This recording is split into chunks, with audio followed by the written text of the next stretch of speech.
Syurga Kuih Talam dekat mana? Dekat Bandar Sarjana Putra. Jom.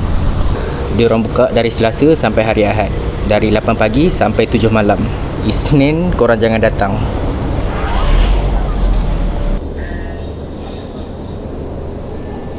Harga dia murah juga 4 pack RM10. Ambil bakul dulu. Talam suci, talam keladi, kek gula hangus, talam ubi kayu. Ni best. Talam nyonya, gulai kacang, bingka ubi kayu. Bingka ubi kayu ke talam ubi kayu?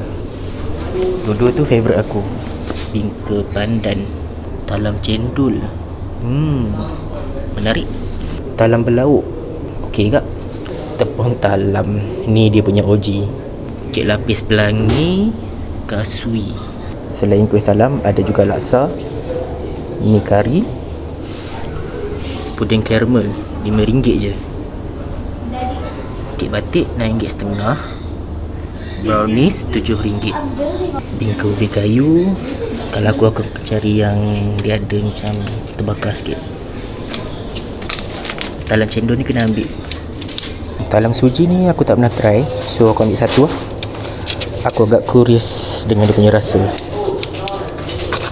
Lagi satu, favourite wife aku, talam berlauk. Nice ke? Okay, settle. Jom kita bayar. Ni 4.10 Sebab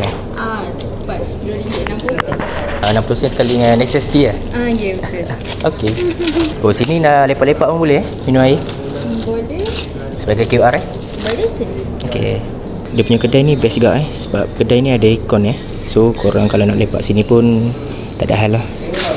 Bagi aku agak selesa Korang nak minum-minum pun boleh kat sini. Ni antara hasil tangkapan aku hari ni. Jom balik.